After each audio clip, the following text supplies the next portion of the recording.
Coming up next on the Passion Struck podcast. This concept that I talk about with my patients and I talk about in gut feelings of shameflammation, how do these mental, emotional, spiritual things, if it has to do with chronic stress or trauma, body love or lack of self-compassion, how do these things impact our physical health and how they literally can be stored in our cells, impacting the way that our body methylates, which is our body's ability to regulate inflammation and detox and make neurotransmitters.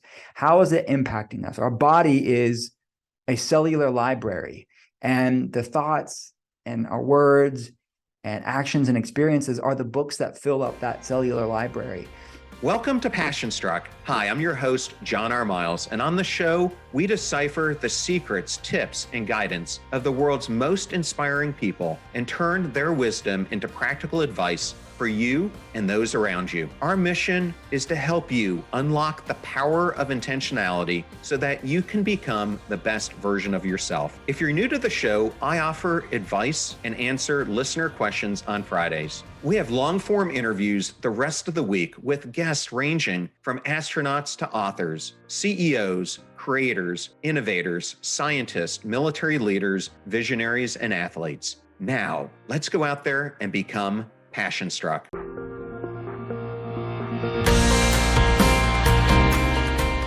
I am so excited today to welcome Dr. Will Cole to the Passion Struck podcast. Welcome, Will. Thanks for having me. I wanted to congratulate you on your great new book, Gut Feelings, Healing the Shame-Fueled Relationship Between What You Eat and How You Feel. Congratulations. Thanks so much. It's been a labor of love for sure. I'm glad that it's finally coming out. What led you to practicing functional medicine? Was there a significant event that happened or a chain of events? I would say a chain of events is probably how you would describe it. It wasn't just one thing. I grew up really being just always interested in health and wellness. My first job in high school, I was 16 years old.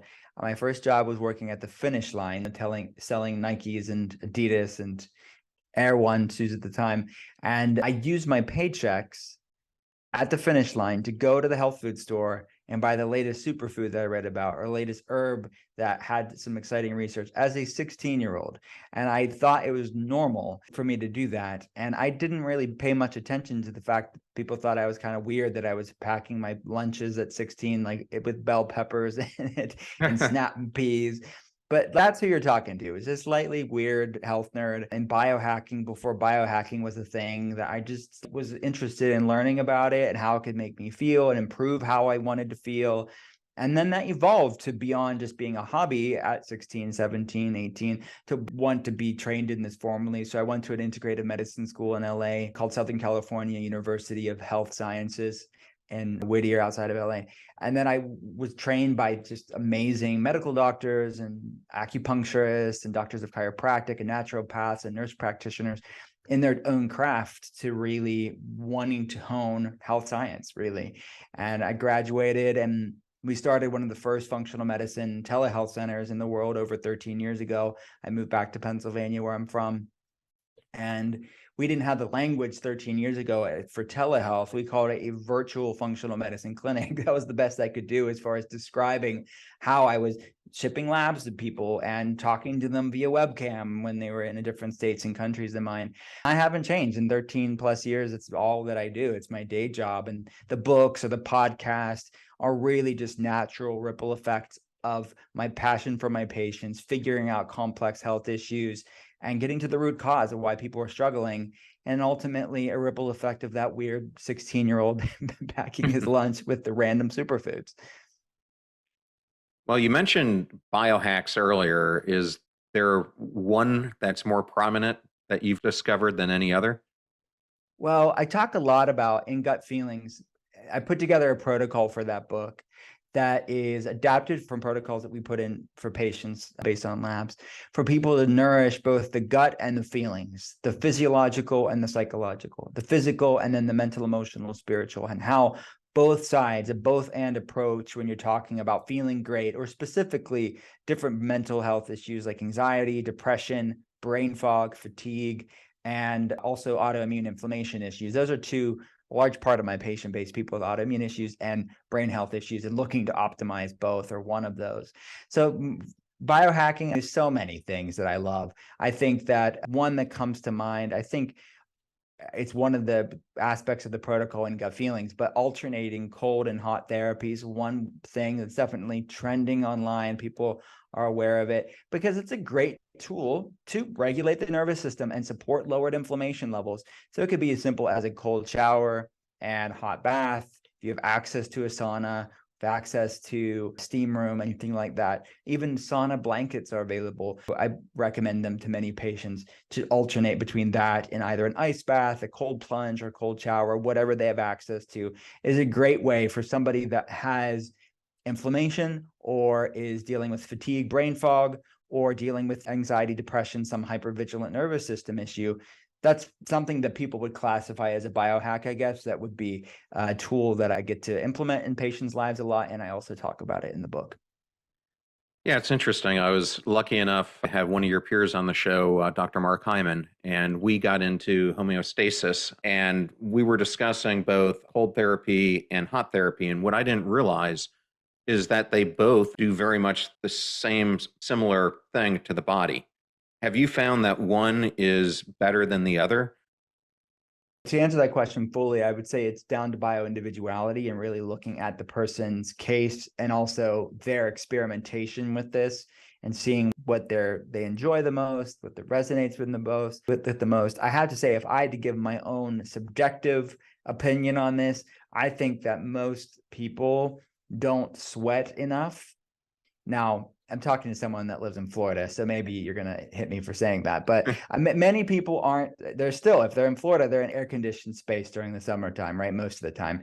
So unless you're outside a lot with your job, some people certainly are. Many of us live more insular lives that aren't sweating as much as our ancestors would. So if I had to pick one over the other, I actually do like sauna therapy more than cold therapy, but I think a both and approach is really nice. And I think the alternating between the two, really, there's a lot of synergy and magic there, vasodilation, vasoconstriction, and the contrast therapy between the both that actually, I think, amplify the benefits of both, certainly. But if I had to pick one, I would pick saunas.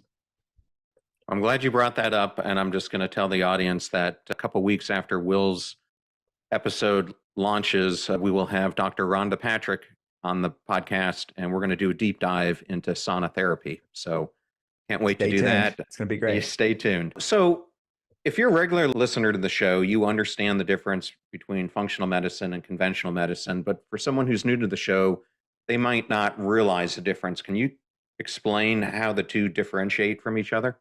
Sure. The main differences between functional medicine and mainstream medicine, number one, we interpret labs using a thinner reference range. So anybody that's listening or watching this right now will know, hey, when I get my lab, my number, my biomarker is being compared to this reference range, this X to Y interval of numbers that I'm being compared to.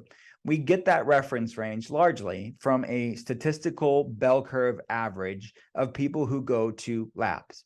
It's non-standardized for the most part. If you go to another lab, you'll see that reference range may vary from lab to lab. People that are predominantly going to labs are people with health problems, sadly. So there's a lot of people that intuitively know, heck, like something's not right here. My fatigue, my weight loss resistance, my digestive problem, my brain fog, my anxiety, something. These things are not normal. And the doctor runs the basic labs, and many times people are told the labs are pretty normal. Maybe you're just depressed. Here's an antidepressant. Or maybe you're just getting older. Or many new moms are told me you're just a new mom. Or whatever the case may be. In those instances, what they're being unintentionally told is they're a lot like the other people with health problems that they're being compared to. Comparing yourself to people with health problems is no way for you to find out why you feel the way that you do. And just because something's common doesn't necessarily mean it's normal. So we want to look at optimal, not average, in functional medicine. So we're looking at a thinner range within that larger reference range. You mentioned Dr. Mark Hyman, my colleague and friend.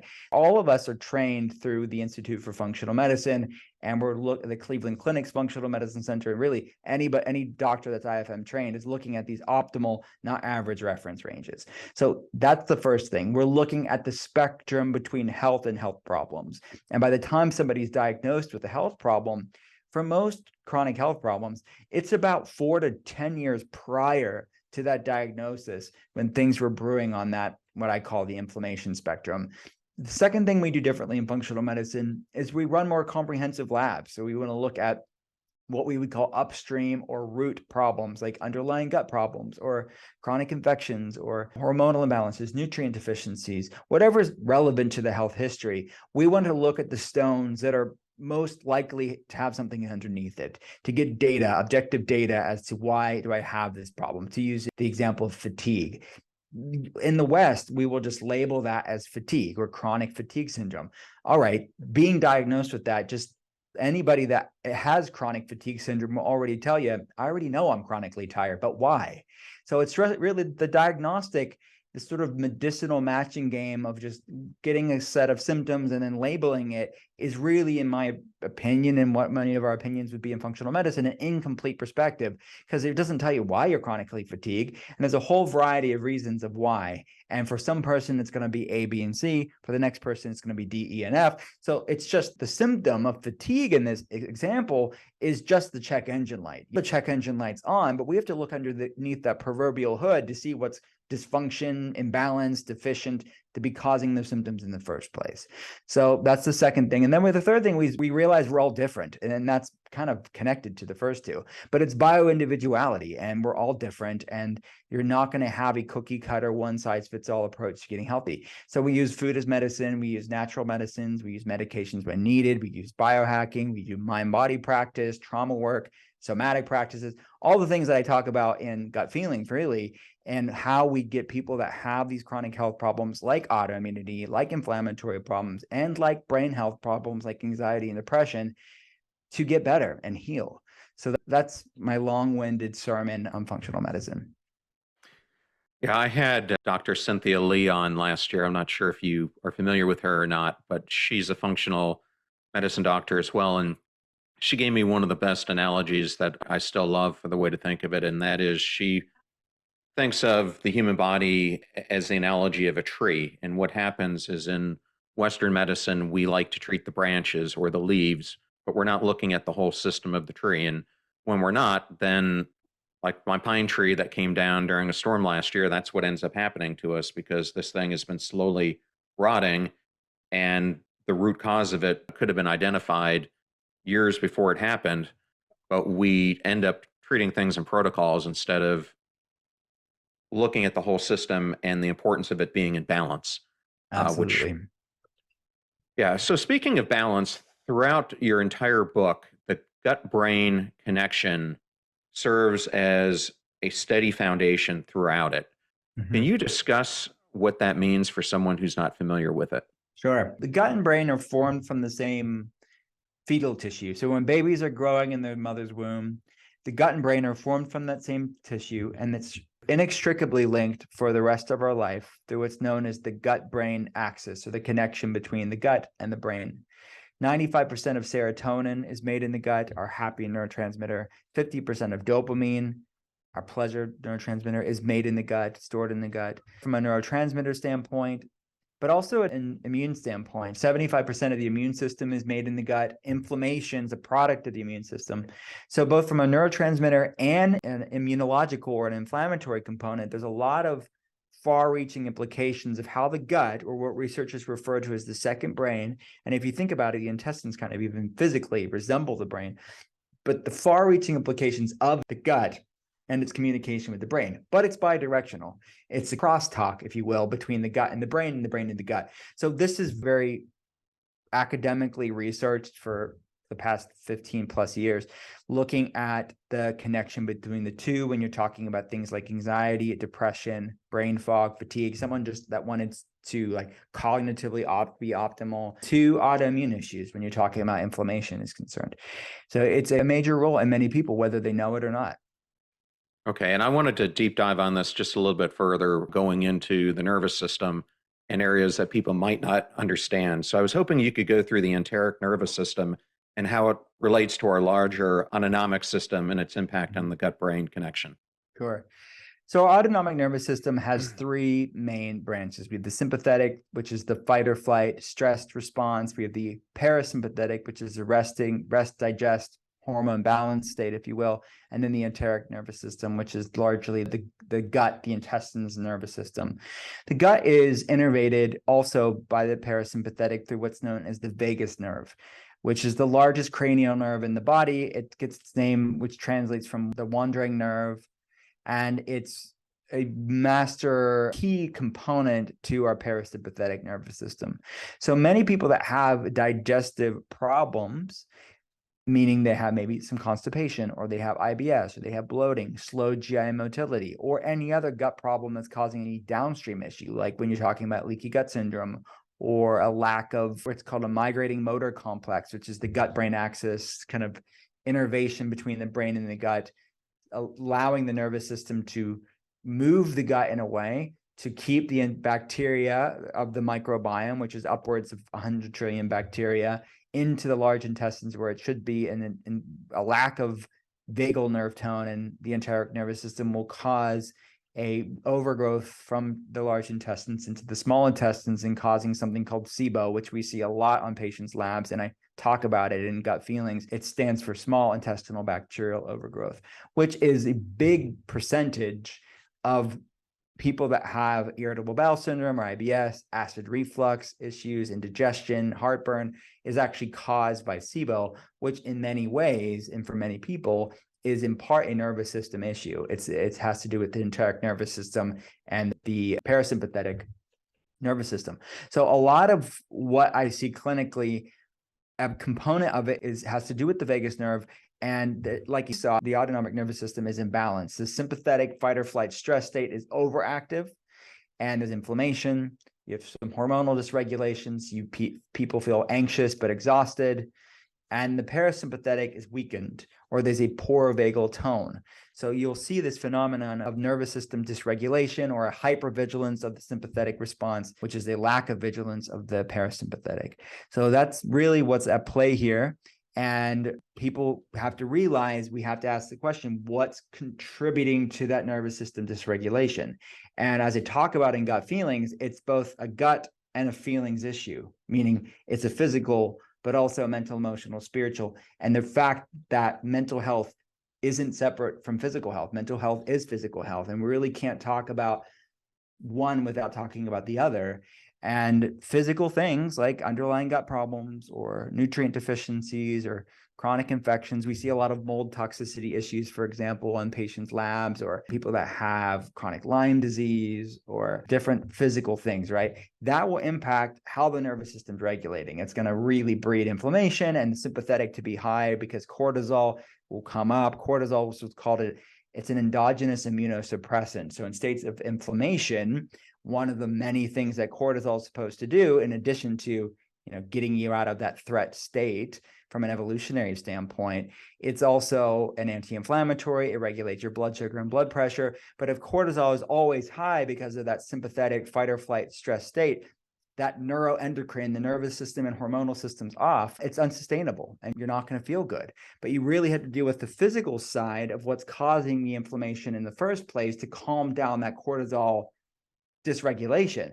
But it's not just the gut stuff. The feeling stuff is just as important, but it's a lot more maybe insidious to unpack. But looking at things like chronic stress and trauma and what I call in the book Shaemflammation, this sort of impact that shame can have on the human nervous system and immune system, is just as important. And with these metaphysical meals, if you will, that we feed ourselves on a daily basis in the form of unkind thoughts to ourselves, or chronic stress and lacking healthy boundaries with our job, our family members, or unresolved trauma from our past, all will contribute to this dysregulated nervous system and inflammatory response just as much as that fast food meal that people could have too. I want to deep dive all of that because, as you discuss in the book, in the Western world, we like to separate our mental health from the physical health. But as you just discussed, the truth is our mental health is our physical health. And I'm not sure if you're familiar with Chris Palmer. He's a Harvard psychiatrist, but he just came out last year with a great book called Brain Energy. And what he discovered through the work that he was doing clinically was that there's a bidirectional relationship between metabolic disorders and mental disorders. And evidence shows a link between an imbalance of the organisms that make up the gut microflora and several mental diseases, including anxiety and depression. And he feels, and we had a lot of discussion about it, that one of the reasons we're seeing all mental disorders increase in prevalence is because of our declining gut health. Why is our gut at the center of human health, including mental health? And why Well, is it so important? yeah. Well, it's really down to the cornerstone, the pivotal role that it plays in both a nervous system standpoint, the fact that a lot of our nervous system and neurotransmitters are made and stored in the gut, and also the fact that 2/3, 75 or so percent of the immune system, when you talk about inflammation, impacts and the role that inflammation plays in a lot of these problems. So there's a whole field of research called the cytokine model of cognitive function. Cytokines are pro-inflammatory cells. So it's research looking at how does inflammation impact how our brain works? How does inflammation impact mental health? There are the studies, the field of research that you're talking about here with different colonies of bacteria and the metabolites they produce. I talk about it at length in Gut Feelings because it's definitely true. It's very clear that what's going on in the second brain will influence our actual brain in many far-reaching ways, both from a metabolite or transmitter production standpoint of what bacteria is in our gut. And we know that lower levels of different lactobacillus and bifidobacterium, these beneficial bacteria of the probiotics of the microbiome, the beneficial bacteria, lower levels of this are linked to lower levels of serotonin and other beneficial neurotransmitters. And a lot of people that have lack of bacterial diversity are going to have not just more prone to things like anxiety and depression, but also have more chronic inflammation levels too. Because the more diversity we have of the beneficial bacteria, they act as regulators of opportunistic and pathogenic bacteria. So you'll see a lot of these things, and we run labs, like these are things that we quantify on labs at the telehealth center. You'll see these, it's akin to, in my mind, like weeds overgrowing in this gut garden. There's nothing wrong with weeds, right? They are part of nature. But when we have an overgrowth of these opportunistic bacteria or pathogenic bacteria, some are potential autoimmune triggers as well, like Klebsiella, for example. These things are higher in what are called lipopolysaccharides, or LPS, which are bacterial endotoxins that really raise inflammation levels in the body and can trigger what's called leaky gut syndrome or increased intestinal permeability. Things are passing through the gut that shouldn't be able to pass through the gut, like undigested food proteins, like from a variety of different foods, which can trigger food sensitivities, and those bacterial toxins, which can trigger something called molecular mimicry, or the case of mistaken identity, really, when the immune system, researchers refer to it as the immune system losing recognition of self, which I think is a really something to ponder on, because it's happening on a physical level, certainly with autoimmunity, when the immune system loses recognition of self and is tagging the brain or the thyroid or the joints when you're talking about autoimmunity as a virus and attacking it as if it were a threat, creating an inflammatory cascade. But then, as I talk about in the book, these mental, emotional, spiritual components of it, and what came first, the chicken or the egg. And for some people, when you look at the research around shame, unresolved trauma, and people that have higher what are called ACE scores or adverse childhood experience scores, and they have things that they haven't really dealt with from their past or even their current stressful life event, and how the sort of relationship with yourself that stress that can bring can certainly trigger inflammation for people as well. So that it's multifaceted, but ultimately these are the questions that we need to ask. Especially if people are doing all the things, quote unquote, but aren't getting better, we need to look at both the gut and the feeling side of this conversation. Yeah, as a veteran myself, I know a ton of veterans, as well as knowing first responders, et cetera, who are dealing with lots of ailments, from chronic pain to emotional distress to other things. And I really think what you're talking about here makes a whole lot of sense, because I myself started out by going to a typical conventional doctor, and I ended up switching to a functional medicine doctor. And when he looked at my labs and he started to look at a lot of my vitamin levels and then my hormone levels, he came back to me and he said, "When you were in school, did you like to get A's?" And I said, "Of course, who doesn't like to get A's?" He goes, "Well, right now, many of your readings are D's and F's, and we've got to get them to be A's. And I think that is something that a lot of us face unknowingly. What would be some of the first steps that if you're having some of these things that you're talking about, whether it's chronic fatigue or chronic pain or other things that a person could take to understand what's really going on and where they should start attacking it? Well, it depends. I think the entry point for people is going to be different. Ideally, most people are going to benefit the most from a both and approach, meaning both a gut and a feeling side of it. And that's really why I wrote the book, is because I have patients that are more, they will say, well, like the trauma piece, like unresolved trauma is like too overwhelming for them, or a chronic stress. They don't even want to go there. It's just overwhelming to even broach that topic. But the idea of a prescriptive food protocol to support their gut-brain axis and lower inflammation levels, support their gut health, is totally doable for them.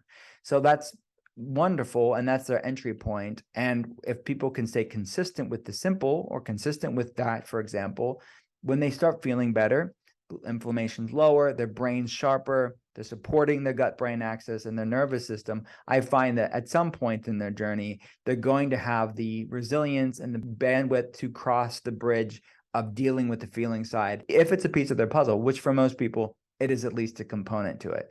So at the beginning, like if I'm not putting my clinical hat on, it starts for me, for my telehealth patients, to asking a lot of questions and really looking at things like gut health and nutrient deficiencies and hormonal imbalances, all the physiological stuff, as much as we're talking about the psychological stuff. We have every patient fill out what's called an ACE questionnaire, or the adverse childhood experience questionnaire, of looking, was there physical abuse growing up? Was there sexual abuse growing up? Was there neglect growing up? Was there mental illness in the home growing up? Was there on and on? The higher the ACE score, research shows you're more likely to have different things like chronic fatigue syndrome, fibromyalgia, autoimmune problems, digestive problems, metabolic issues like type 2 diabetes, insulin resistance, the higher ACE score is.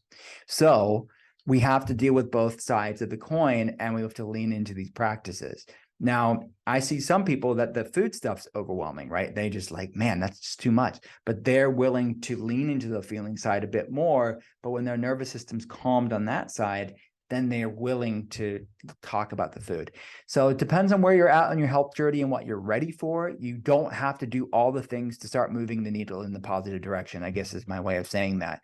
And I put together a protocol in the book that has my favorite gut and feeling action items for people to explore what resonates with them. So for the gut, for one example, I talk about a GAPS protocol, which is something we've used for the past 13 plus years, but it's an acronym that stands for gut and psychology syndrome, for things like anxiety, depression, brain fog, and fatigue, or gut and physiology syndrome, i.e. autoimmune inflammation problems like musculoskeletal inflammation or some sort of autoimmune problem. And you can use it interchangeably because it's just supporting the gut-brain axis, again, using food. So that's an action item people can do and be consistent with. Or on the feeling side, what the latest research was looking at around somatic experiences, somatic practices, and EMDR and different trauma therapies and breath work and meditation and some obscure stuff that I've seen to be very effective. I want people to deal with both sides, to deal with it from a bidirectional standpoint. And I find that we can untangle a dysregulated nervous system faster with that approach. Yeah, well, I love how in the book you say that you wrote it so that it could be a call to action for us to slow down, breathe, and allow our body to heal by addressing the emotional component of our health. And unless we do that, we'll never heal. So I love that is the way you started the book. Well, when I think of eating issues, a lot of it gets down to things that we crave. And I think many people go through life suffering because of their relationship with food and giving into their cravings. And I just put out a recent episode with Dr. Amy Shah, who has a new book out called I'm So Effing Hungry. And I wanted to ask you about this craving and what is food peace and how can one achieve it? Love it. Amy Shaw is a longtime friend of mine. Like, I've known Amy for a long time. I love her. It's multifaceted. I mean, our gut microbiome plays a role in this. We know different opportunistic and pathogenic bacteria. Talk about the research in the book, how actually influence how we crave what we crave. I think of the 90s cartoon, Teenage Mutant Ninja Turtles. When you think of that villain, remember Krang? I think his name was Krang, where the brain was inside of this robot and the brain controlled the robot thing. And that's kind of how humans are, is that we co-evolve with the microbiome. Depending on the study that you look at, we have about 100 trillion bacteria. We have about 10 trillion or so, maybe a little bit more human cells. We are by far more bacteria than human.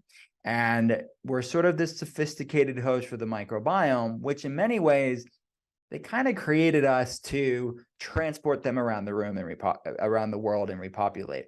So if we did not have the microbiome, this collective trillion metropolis of microbes in our gut, we could not metabolize food, we could not make neurotransmitters, we could not convert hormones, we could not create inflammation to fight off viruses and bacteria. We would be goners without the microbiome. In a way, it's symbiotic. We help it as well to get around the world, and we feed it. We are what our microbiome eats. But by far, I think it's we have the benefit more than it in many ways. But we know different weeds overgrowing in this gut garden, different yeast and fungal overgrowths, different bacterial, opportunistic, and pathogenic bacteria will modulate the way that we crave things. It'll actually influence blood sugar, influence insulin signaling, and the way that satiety and hunger signals are functioning in the brain and to the endocrine system. So why we crave what we crave really has to do a lot with the gut, majorly. And then on top of that, this inflammatory component of it as well. Because the more inflamed somebody is, the more you're going to have receptor site signaling issues. So things like leptin and insulin and ghrelin, the signaling or the communication between these biochemical emails that our hormones are going to be off, impacting cravings. So many people are stuck on that blood sugar roller coaster, which is really, the term for it is metabolic inflexibility or metabolic rigidity, where the body's stuck in that sugar burning, fatigued, hangry, ravenous craving state. But a lot of part of it, if you look upstream, there's a massive gut microbiome component to it, for sure.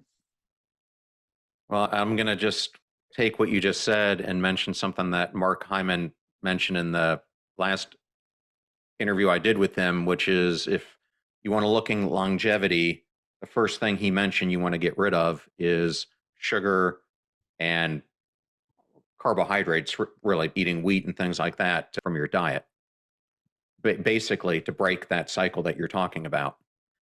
Now, I want to take a step back. You mentioned it earlier, the term Shaemflammation. And when I think of shame, because the word is made up of shame and inflammation, when I think of shame, I think of Brene Brown and her focus on it. What are the effects of shame on our inner world? Yeah, it's pervasive and it's a killer. Brene Brown, I quoted her in the book saying it's lethal. I think in many ways, it's the common emotion that I see in so many things. When you're looking about the feeling side of gut feelings, there's a lot of shame when you're talking about trauma. So whether it's trauma that they've gone through in their life, or I even talk about the science around intergenerational, transgenerational trauma, and people don't even know why they're ashamed. They're like born in shame in many ways. And certainly accumulative stress trauma over the course of their life will compound shame in their life as well. But also there's a lot of shame around chronic stress too. People feel, with our constant go hustle culture, burnout, seeing as sort of this deified thing of you're just more successful. It's normalized so much in our culture. There's a lot of shame when someone's chronically stressed. They don't feel like they are eating the way that they should be because they're always on the go. They're eating fast food. They're eating things on the go. Maybe they aren't the best for them. They doesn't love them back so much, but it's really they can all have time to do. Or they are snapping at their loved ones. They're not able to be the best mom, the best partner, the best dad to their families because they're chronically stressed, or they're not the best employee because they're chronically stressed. So there's a lot of shame around chronic stress. And then There's a lot of health related shame. There's a lot of body shame that people have of not feeling good enough because of a way that our FOMO comparison culture on social media and media itself. And there's a lot of shame around food and sort of this diet disillusionment that can go on. These are complex issues, but this concept that I talk about with my patients, that I talk about in Gut Feelings of Shaemflammation, how do these mental, emotional, spiritual things, which if it has to do with chronic stress or trauma or body love or lack of self-compassion, how do these things impact our physical health and how they literally can be stored in our cells, impacting the way that our body methylates, which is our body's ability to regulate inflammation and detox and make neurotransmitters. How is it impacting us? Our body is a cellular library, and the thoughts and our words and actions and experiences are the books that fill up that cellular library.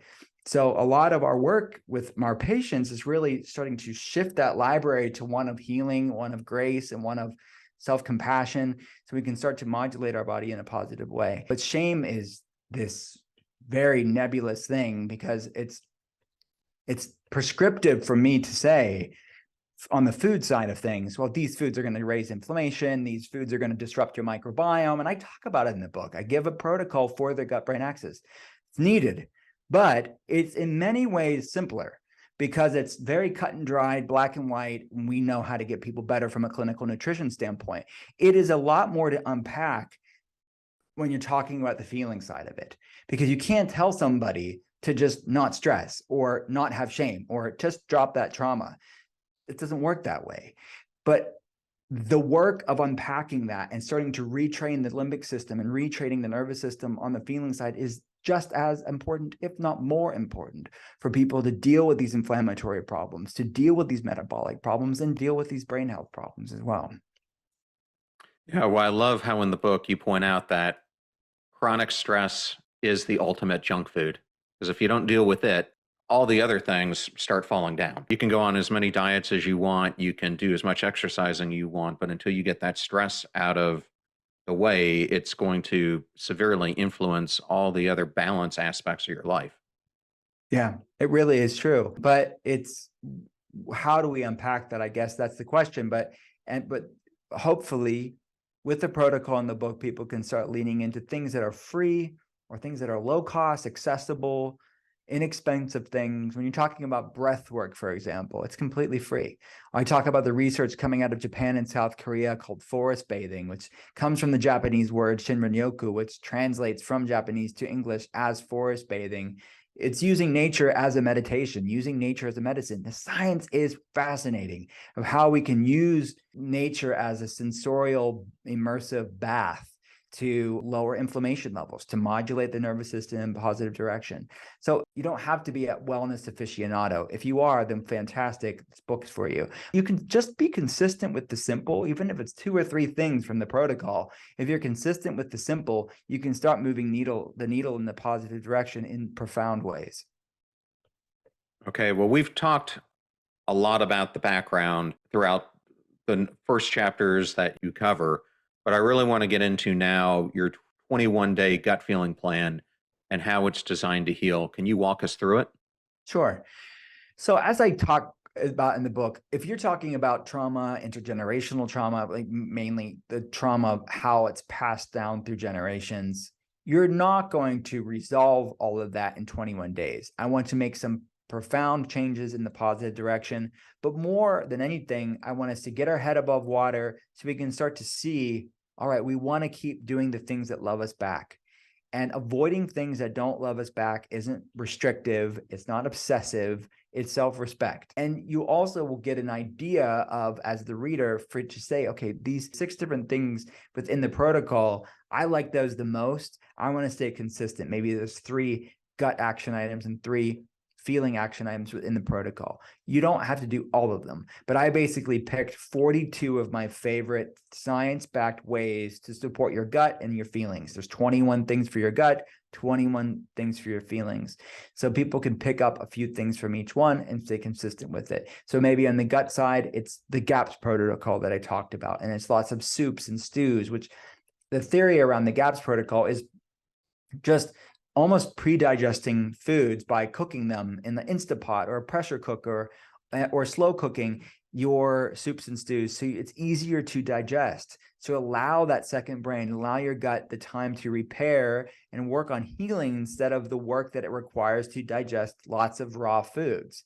So I even have patients puree some vegetables sometimes. So that's one way to do it. You mentioned sugar. The connection between high sugar diet and anxiety, depression, and inflammation is robust in the scientific literature. So decreasing the amount of sugar they're having, nourishing your body with foods that love you back and calm the inflammation and support that gut-brain axis is important. But on a feeling side, there's many different practices, but I mentioned forest bathing, I mentioned breath work, I talk about holotropic breath work, which the research around that's fascinating to me. It came out of the research of psychedelics and how psychedelics can modulate the nervous system in a positive way. But this isn't taking ayahuasca or psilocybin. This is endogenously tapping into all these mechanisms within your own body, in your own brain through breath.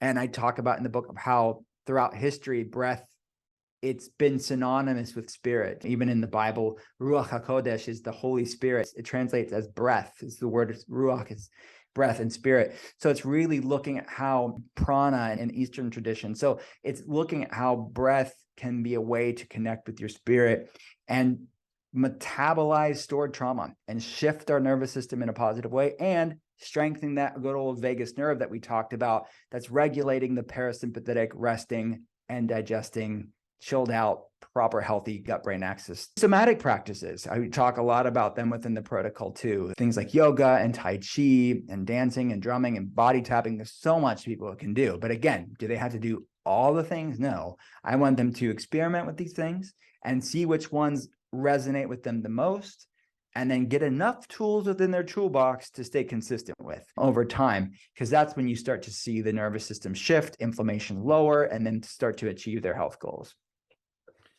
Yeah, I had Brad Yates on the podcast last year. I'm not sure familiar with him, but he's one of the foremost experts in EFT tapping. And it's amazing through the techniques that he and others teach how much that can help you with everything from having issues going to sleep to waking up in the middle of the night to calming yourself down if you're experiencing stress and other things. And I know for me, I'm out of practice right now, but when I was doing yoga as a regular routine, it just made me feel so much more in balance to my inner core. And I know you recommend also adding mindfulness practices to the wellness routine. Why is that so important? Meditation as a whole, there's a lot of research to show it's supporting of this gut feeling connection, the parasympathetic connection. And one study specifically improves the thickness of the prefrontal cortex of the brain, which is really our master regulating effect of the executive functioning of the brain. Because a lot of people, their amygdala, the reptilian part of the brain, that fight or flight, feared, stressed, anxiety, which social media and our media really play into that sort of amygdala state. Meditation is a way to strengthen the grown-up in the room, the prefrontal cortex, and many other ways. It'll lower inflammation levels. It'll help balancing hormone levels because of this modulating parasympathetic supporting mechanisms of the body. So there's different ways of meditation. I mean, mindfulness meditation, like one of just being present moment awareness, or Eckhart Tolle called it inner body awareness. Anything that anchors you into the present moment, being even mindful of your breath, where it's not even specific, like holotropic or box breathing or something like that. It's just your natural rhythms of your breath can be also an anchor into the present moment as well. But different meditation practices are a great way to support this parasympathetic state. So important for many of us to rectify that seesaw imbalance of the sympathetic being overactive and the parasympathetic being underactive. Okay, and I can't do an episode with you without talking about intermittent fasting. And I think we have another person in common who we both know, Dr. Dom D'Agostino, friend of mine here in the Tampa Bay area. Yes. And Dom and I did a great talk on ketosis, but also on intermittent fasting. And he actually told me I was doing it too much. But I know there's a difference between time-based eating, which is what I do. I try to give myself 16 hours between my last meal and the next meal, and then I try to box in the other one somewhere between 6 to 7 hours. But I think intermittent fasting is when you take a full day off, maybe a week or 3 days a month. Can you kind of go through the differences and why intermittent fasting is so important to regulating our Mhm. gut health? Absolutely. This is one of the gut action items in the book too. It's something that I've studied a lot over the years, implemented many different types of fasting protocols and time compressed feeding protocols in patients' lives. My last book was called Intuitive Fasting. I was also exploring sort of the indigenous, like using fasting as a medicine and a meditation, and how humans would have done that for a long time for different reasons. We're making the connection to the gut. The research shows that our gut has a circadian rhythm similar to our hypothalamic pituitary adrenal axis. So we have the sleep wake cycle and this S-shaped circadian rhythm of cortisol. Similarly, researchers are looking at the circadian rhythm of the gut microbiome, which certain colonies of bacteria are higher in the morning, some are higher in the evening, and we have this wave-like rhythm, this diurnal rhythm of the microbiome, this gut gardens, gut ocean, whatever analogy you want to think of, that's influencing our neurotransmitters, impacting conversion of hormones. Like, for example, 20% of the thyroid hormone is converted in the gut, and inflammation levels we talked about. So on labs, and certainly in the research, there's a lot of bacterial overgrowth, yeast and fungal overgrowth, things like SIBO, small intestinal bacterial overgrowth that I mentioned earlier, that are associated with all types of inflammatory problems and digestive problems and brain health problems like anxiety and depression and fatigue. Fasting's a way to sort of reset that gut clock in a way by doing some days of intermittent fasting. And actually, some of the studies that I know around this was actually just what you're doing. It's some nice, gentle, moderate, time compressed feeding that helps to kind of clean and slough off in a way, or prune that gut clock to allow the gut time to repair and help to be a supportive tool to support gut health. And on top of that, we know, especially longer fasts, if you're talking about the deeper 24-hour fast done intermittently, not all the time, it really lends itself to ketosis, which intermittent times of ketosis, which Dom talks all about too, is the neuroprotective benefits of it, sort of the nervous system support of it, which times of cyclical times of hormesis, or the good stress that fasting brings, can make our nervous system more resilient, which in part, the stronger your nervous system is, the stronger that migrating motor complex is going to be, that sort of gut-brain communication, which keeps the bacteria in check, because the more we have that wave-like motion of the intestines innervated by the nervous system, keeping the bacteria into the large intestines, the more the bacteria is going to be kept in the large intestines, the colon, where it should be. Because most people, I would venture to say, the vast majority of people have dysbiosis because of this epigenetic genetic mismatch, the way that we're eating, not just what we're eating, but when we're eating and how we're eating, and the stress that we're in when we're eating, always playing a part to the disruption of this gut microbiome, which is influencing so many things in our life. Well, thank you for that explanation. And wanted to talk about one other area, and that is hormones. And I am a person who, both playing collegiate Division I sports, and then when I was in the military, unfortunately suffered a number of traumatic brain injuries. And I kept having post-concussion syndrome symptoms until I saw this functional medical doctor, Dr. Mark Gordon, who really started looking at, if the hormones aren't properly operating at the right capacities, the impact that it has on not dealing with amyloid plaques and other things that you would suffer from traumatic brain injuries, or even clearing things out that could lead to dementia or Alzheimer's. But what I wanted to ask you is, the hormones are also the internal communication system for the body. Can you just go through a little bit of how they work and why they're so important to regulate properly? Certainly. And this is a chapter in the book that's important for me, because it is going to impact how people feel, but in many ways, it is a downstream response. So why I wrote that chapter in the book was to show people the ripple effect, the cascade, when the gut-brain axis is off and they have both physiological and psychological, like stress, trauma, things going on, the downstream ripple effect that it's can play on hormones. You mentioned traumatic brain injury. So first of all, so sorry you went through that, but also that's a good example to explain how physical traumas, just like mental, emotional, spiritual trauma, will impact how hormones are expressed. Anybody that has some damage or dysfunction to the gut-brain axis, the downstream response to that will be a decrease of neural output from the brain to the endocrine system. So a lot of endocrine issues, i.e. hormonal problems, are I wouldn't say most, but a big chunk of them are brain-based. So when you're dealing with the hypothalamic, pituitary, adrenal axis, or the brain thyroid axis, or the brain ovarian axis, or the brain testicular axis, there is normally a neuroendocrine component to it, and could be part of that a neuroinflammatory endocrine component to it. So in many ways, when we just look at the downstream effects of, let's just say, low testosterone, or for women like low progesterone or higher estrogen, those things don't often happen in a vacuum. There's a larger puzzle, whether it be for some person traumatic brain injury, for other person an underlying gut problem that's raising inflammation levels, it's impacting the gut-brain axis, which is then impacting the brain hormonal axis. So there's a whole number of reasons. For some people, it's unresolved trauma that's keeping their nervous system in that fight or flight stress state, which is causing cortisol to be off, which will impact testosterone, estrogen, and progesterone. So the whole number of chicken or egg scenarios that I really want people to start asking these questions to see, what do I need to do to start healing? Because you can overcome these things. People don't have to settle with it's just their lot in life, or they're just big because it's their everyday, they should settle for it. Because these things are largely overcomable, healable, reversible things if we give our body the chance to repair.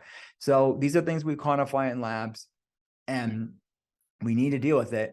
But ultimately, there's normally a bigger context as to why these things were off in the first place. That's not to say that downstream support, like hormone replacement therapy, isn't going to be palliative or be a tool within the toolbox, because it can definitely provide symptom relief for many people. And especially if somebody's perimenopausal or postmenopausal, that's certainly an example to say, look, that's a normal transition of life. Can some judicious hormone replenishing based on labs with a doctor be appropriate for them? Maybe. But many people are just put on hormone replacement therapy and they're not tested for their hormones in the first place. And it's not really dealing with the root cause of why you had the problem in the first place.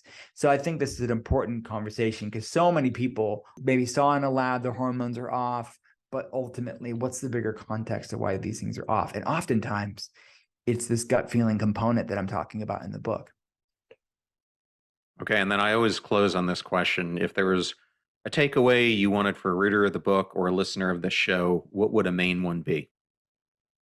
The back cover of the book, it's a major mantra of the clinic. You can't heal a body you hate, and you can't shame your way into wellness or obsess your way into health.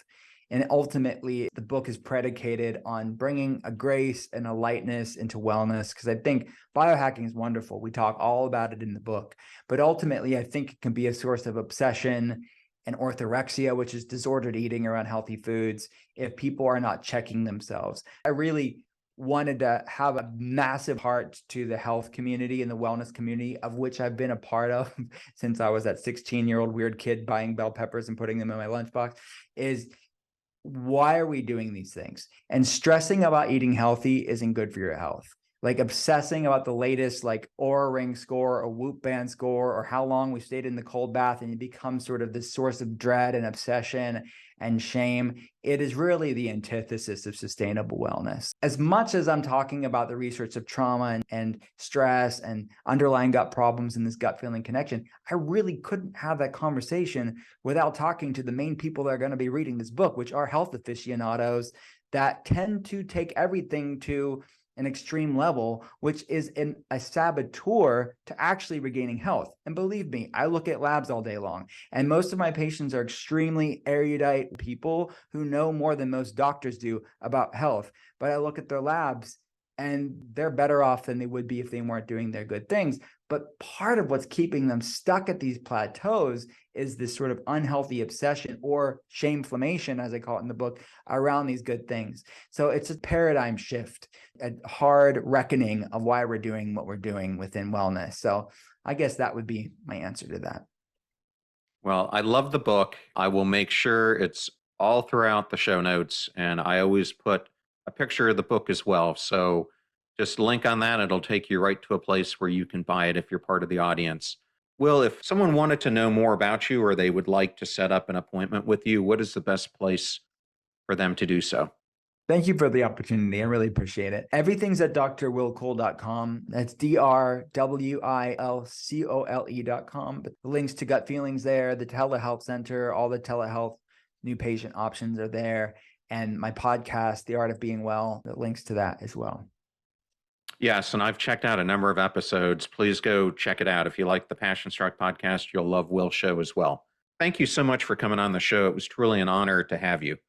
Thank you so much. I appreciate it. I thoroughly enjoyed that interview with Dr. Will Cole, and I wanted to thank Will, Penguin Random House, and Alyssa Fortunato for giving me the honor of interviewing him on today's show. You're about to hear a preview of the Passion Struck podcast interview I did with Lydia Finette, who in her 2 decades-long career as the leading charity auctioneer in the world has changed the fundraising game, single-handedly raising over $1 billion for over 800 different charity organizations. Lydia is the author of the new book, Claim Your Confidence, and hosts the podcast of the same name. You are the only person who is the architect of what you're doing in your life. And if you're constantly looking around for other people's opinions, of course, you're not going to be confident because you're just trying to please everyone else. So what are you doing to live in your truest form? And what are you doing to ensure that you're a confident person? I believe that that is all within you. It's just going to take some soul searching to figure out what you want and then be true to that in life. The fee for this show is that you share it with family or friends when you find something useful or interesting. If you know someone who's looking at how to improve their physical and emotional health, then please share today's episode with them. The greatest compliment that you can give us is when you share the show with those that you care and love. In the meantime, do your best to apply what you hear on the show so that you can live what you listen. And until next time, live life passion struck.